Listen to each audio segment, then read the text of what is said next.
ഇടുക്കി ജില്ലയിലേക്ക് റൈഡ് പോകുന്ന നിങ്ങളിൽ പലരും ഞാൻ ഇനി കാണിക്കാൻ പോകുന്ന സ്ഥലത്തിന്റെ തൊട്ടടുത്ത് വരെ പോയിട്ട് ഇവിടം കാണാതെ മടങ്ങിപ്പോയവരായിരിക്കാം. കിടിലും വൈബുള്ള ഒരു സ്ഥലമാണ് ഞാനിന്ന് നിങ്ങളെ പരിചയപ്പെടുത്തുന്നത്. നിങ്ങളുടെ നെക്സ്റ്റ് റൈഡ് ഇങ്ങോട്ടാണെങ്കിൽ ഈ റീൽ ഇപ്പോൾ തന്നെ സേവ് ചെയ്ത് വെച്ചോളൂ.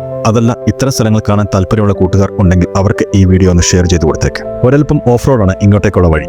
കോട്ടയം ഡിവിഷന് കീഴിൽ കാഞ്ചിയാർ അയ്യപ്പൻകോവിൽ റേഞ്ചിലാണ് ഈ ഒരു സ്ഥലമുള്ളത്. വാഹനം ഇവിടെ പാർക്ക് ചെയ്ത് ഈ കാണുന്ന കാട്ടുവഴിയിലൂടെ താഴേക്ക് ഏകദേശം 2 കിലോമീറ്ററോളം നടക്കാനുണ്ട്. ഹൈറേഞ്ചിലെ സ്ഥിരം സ്പോട്ടിൽ കണ്ടുമടുത്തവർക്ക് ഈ ഒരു സ്ഥലം നിങ്ങളുടെ ബക്കറ്റ് ലിസ്റ്റിൽ ധൈര്യമായി ആഡ് ചെയ്യാവുന്നതാണ്. വീതി കുറഞ്ഞ നടപ്പാതയിലൂടെയുള്ള യാത്ര അല്പം ടാസ്ക്കാണ്. സൂക്ഷിച്ച് നടന്നില്ലെങ്കിൽ താഴേക്ക് തന്നെ വീഴാനുള്ള ചാൻസ് വളരെ കൂടുതലാണ്. പോകുന്ന വഴിയിൽ ഏതൊക്കെ ജീവികളുടെ കാൽപ്പാടൊക്കെ കണ്ടിരുന്നു. ഈ ഒരു പ്രദേശത്ത് എന്തെങ്കിലും തരത്തിലുള്ള വന്യമൃഗങ്ങൾ ഉണ്ടോ എന്ന് നിങ്ങൾക്ക് അറിയാമെങ്കിൽ താഴെ ഒന്ന് കമന്റ് ചെയ്യണം. താഴെ എത്തിയാലുള്ള ഒരു വ്യൂ അതിമനോഹരമാണ്. ഇടുക്കി ഡാമിന്റെ റിസർവർ പ്രദേശമാണ് ഈ കാണുന്നത്. മുകളിൽ നീല ആകാശവും താഴെ പച്ച നിറത്തിലുള്ള അതിമനോഹരമായ ഒരു ജലാശയം. ഒരു രക്ഷയുമില്ലാത്ത സീനാണ് നമ്മൾക്ക് സമ്മാനിക്കുന്നത്. നമ്മൾ ഇത്രയും കഷ്ടപ്പെട്ട് താഴേക്ക് ഇറങ്ങിയതിന്റെ ക്ഷീണമൊക്കെ ഈ ഒരു വ്യൂ കാണുമ്പോൾ പമ്പ കടക്കും. ആ കാണുന്നത് അഞ്ചുരുളി ടണലിന്റെ ഏരിയ ആണ്. അക്കരെ നിന്നും വെള്ളം വീഴുന്നതിന്റെ സൗണ്ട് ഇവിടെ നിന്നാൽ കേൾക്കാൻ പറ്റും. പുറകിലായി ഉള്ളത് കല്യാണത്തിന്റെ മലനിരകളാണ്. കരയിൽ ഇതുപോലെ നിറയെ പൂക്കൾ വിടർന്നു നിൽക്കുന്നുണ്ട്. അതിന്റെ ഇടയിലൂടെ മുന്നോട്ടേക്ക് നടന്നാൽ ഈ തുരുത്തിന്റെ, അതായത് അഞ്ചുരുളി തുരുത്തിന്റെ ഡെഡ് എൻഡിൽ എത്താം. പോകുന്ന വഴിയുടെ വശങ്ങളിലൊക്കെ ഇതുപോലെ വലിയ പാറക്കല്ലുകൾ കാണാൻ പറ്റും. പണ്ടുകാലത്ത് ഇവിടെ ജനവാസം ഉണ്ടായിരുന്നുവെന്നാണ് പറയപ്പെടുന്നത്. രാവിലെ അല്ലെങ്കിൽ വൈകുന്നേരമാണ് ഇവിടെ വിസിറ്റ് ചെയ്യാൻ പറ്റിയ സമയം. പക്ഷേ ഇരുട്ടുന്നതിന് മുമ്പ് തിരികെ കയറാൻ ശ്രമിക്കണം.